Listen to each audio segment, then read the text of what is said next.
Sin da subito la vita musicale di Charles Mingus si fa particolarmente intensa. Entra nell'orchestra della Jordan High School, prende lezioni dal contrabbassista Red Callender, attivo anche al basso tuba, e dal pianista Lloyd Reese ed effettua liberi esercizi strumentali e di composizione. È quello il periodo in cui inizia ad esibirsi in serate con la swing band di Buddy Collette. Negli anni 40 suona e incide, tra gli altri con Louis Armstrong, Illinois Jacquet, Barney Biggert, Lionel Hampton, Dinah Washington e Howard McGhee. Del trombettista ascoltiamo Deep Meditation, mentre è a nome dello stesso Mingus il gruppo che esegue Baby Take a Chance With Me con Everett Pettis alla voce. Al contrabbasso ovviamente Charles Mingus ed è il 1945.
I see your face in every flower.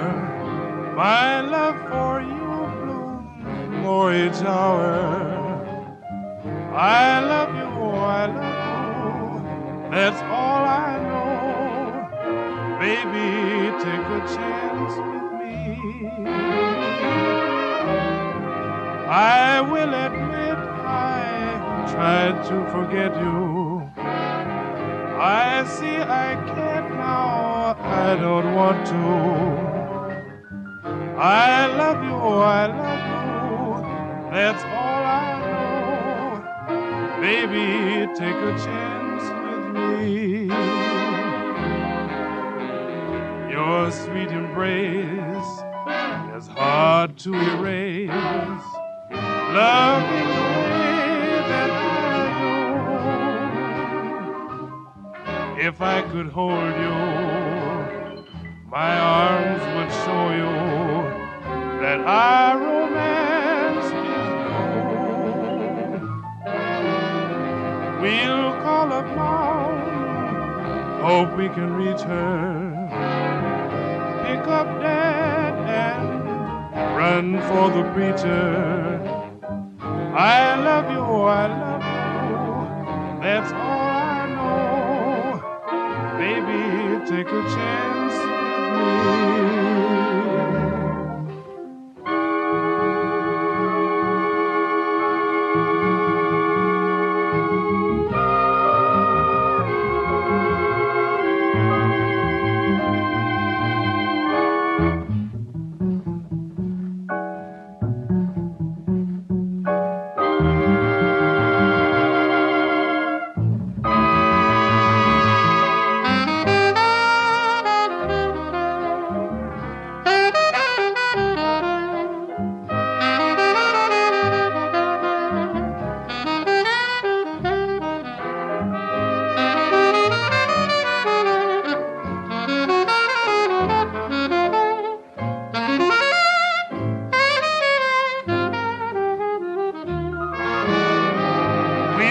all about.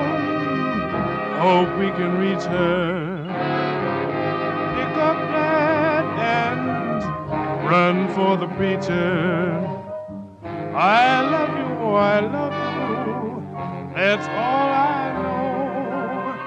Baby, take a chance with me.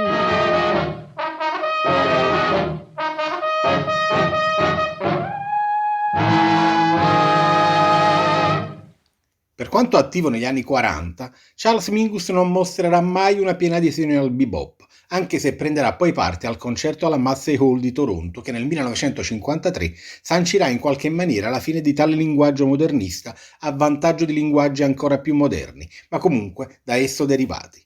A Toronto Mingus suonerà sia in trio con Bud Powell e Max Roach che in quintetto con l'aggiunta di Charlie Parker e Dizzy Gillespie.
Nella seconda metà degli anni 40 il carattere musicale di Charles Mingus inizierà a prendere forma e sarà proprio lungo quelle linee di ricerca che lavorerà il non ancora trentenne contrabbassista.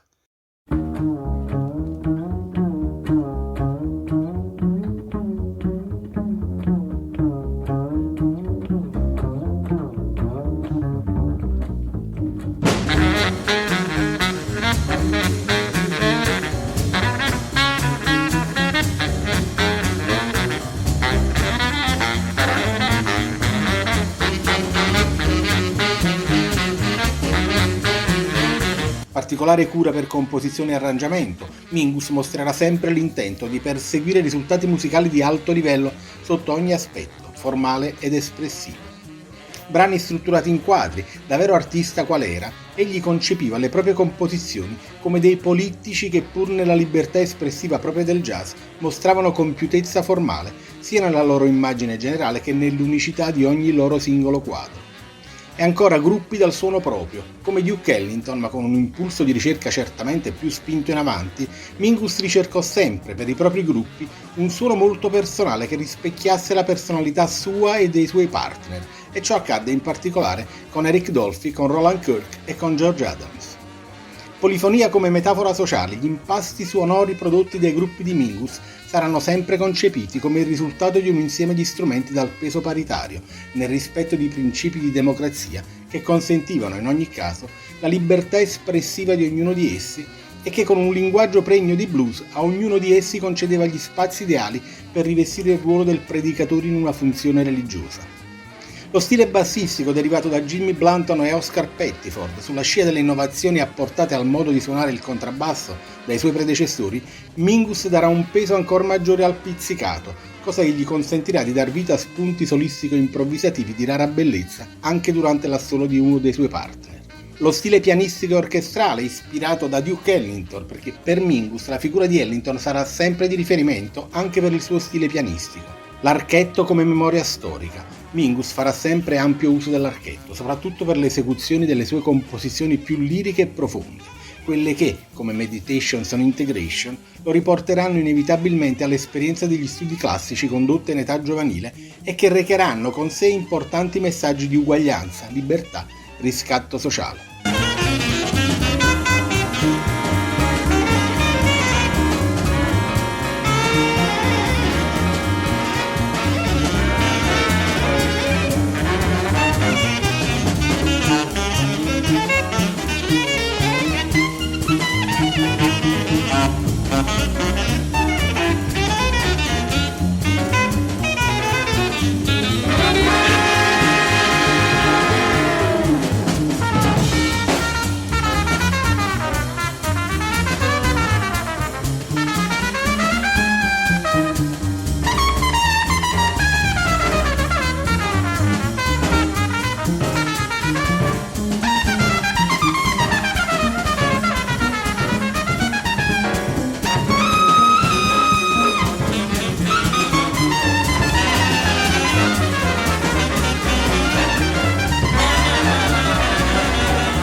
Nella seconda metà degli anni 50 Charles Mingus registrerà una prima serie di dischi per la Atlantic, la seconda sarà negli anni 70.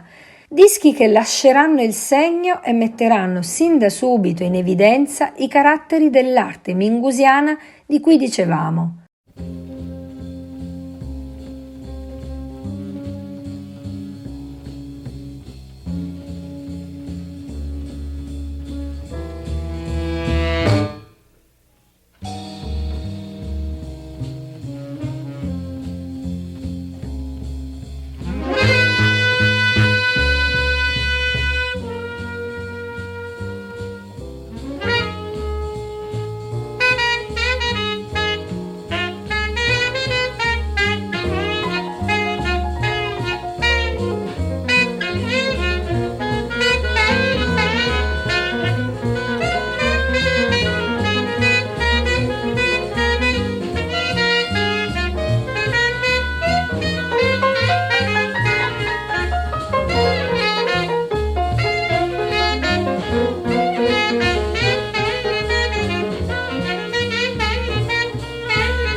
Del 1956 è Pithecanthropus erectus, un vero e proprio concept album in cui fa la parte del leone il brano di apertura, quello che dà il titolo all'intero lavoro.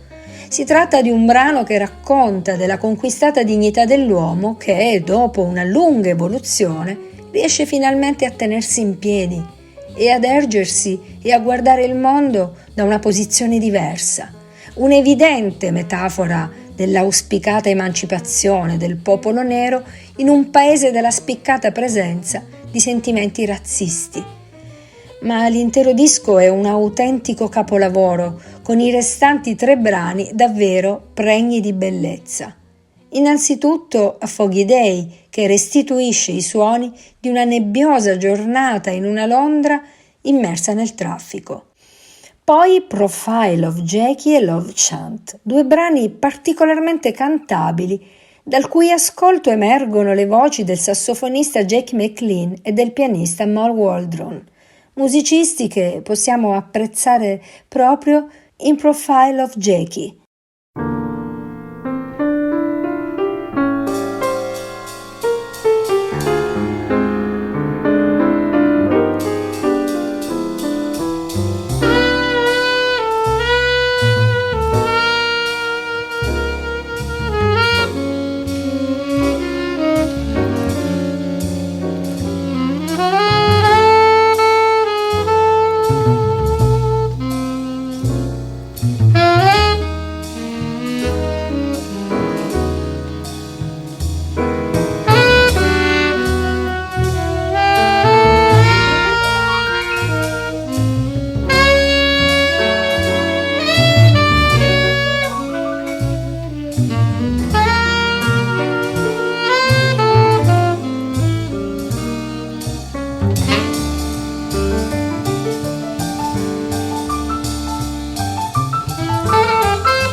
Del 1957 è il secondo disco Atlantic, The Clown, che si apre con la fondamentale già citata Haitian Fight Song, seguita da Blue Sea.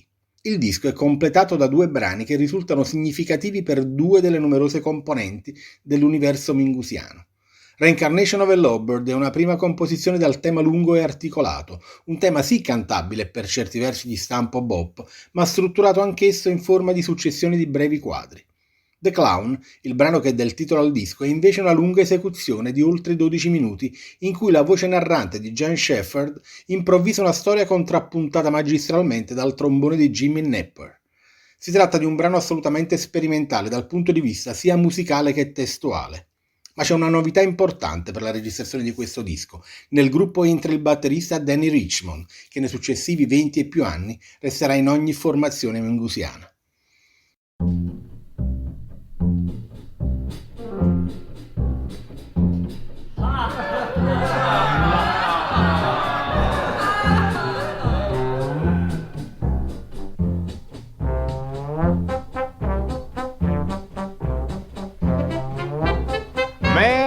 this clown. And he was a real happy guy, a real happy guy. He had all these greens and all these yellows and all these oranges bubbling around inside of him. And he had just one thing he wanted in this world. He just wanted to make people laugh. That's all he wanted out of this world. He was a real happy guy.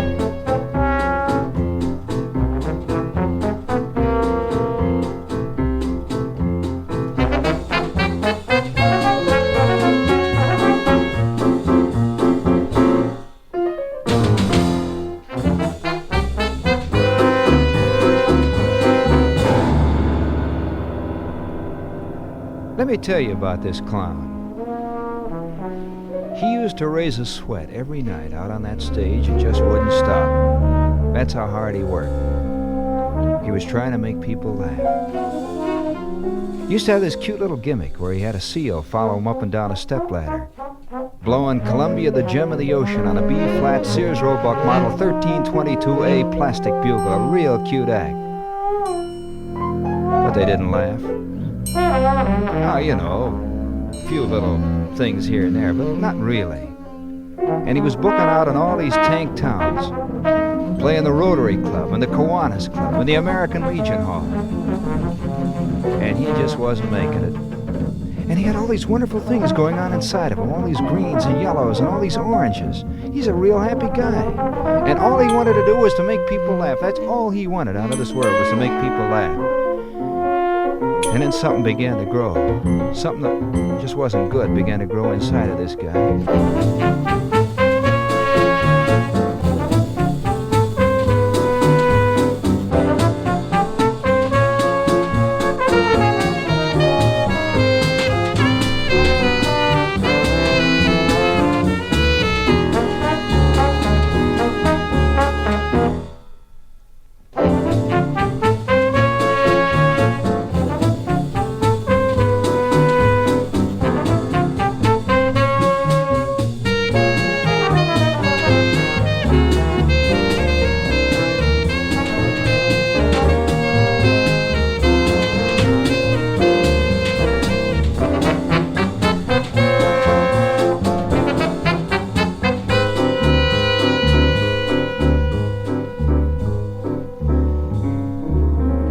You know, it's a funny thing.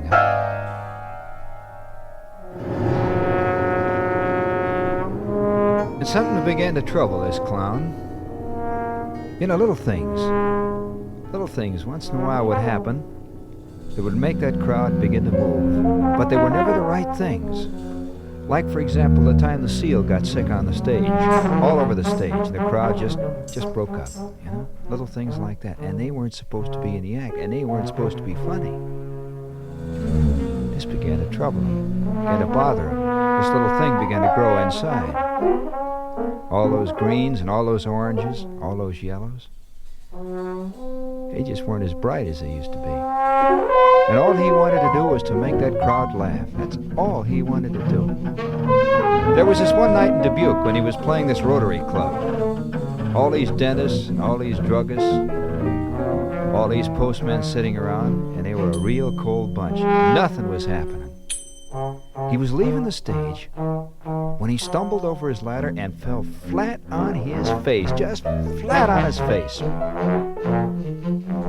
And he stands up, he's got this bloody nose. He looks out at the crowd, and that crowd is just rolling on the floor. He's just knocked them flat out. This begins to trouble him even more. And he begins to see something. He begins to see something.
And right about here, things began to change, but really change.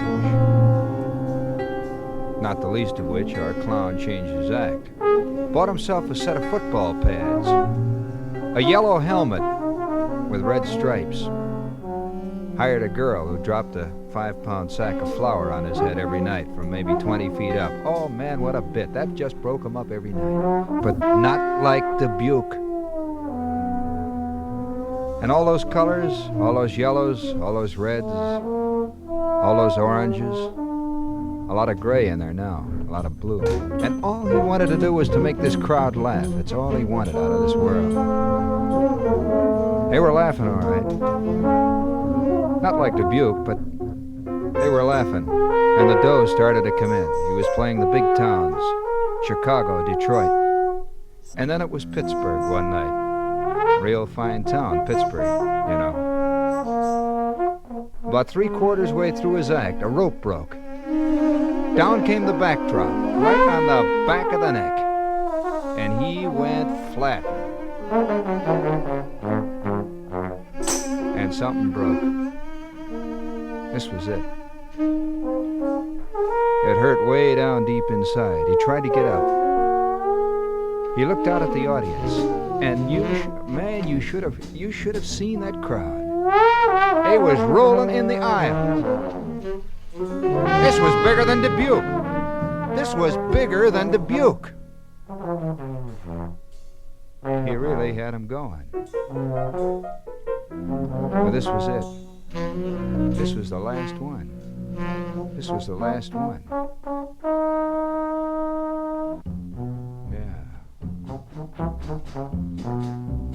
This was the last one.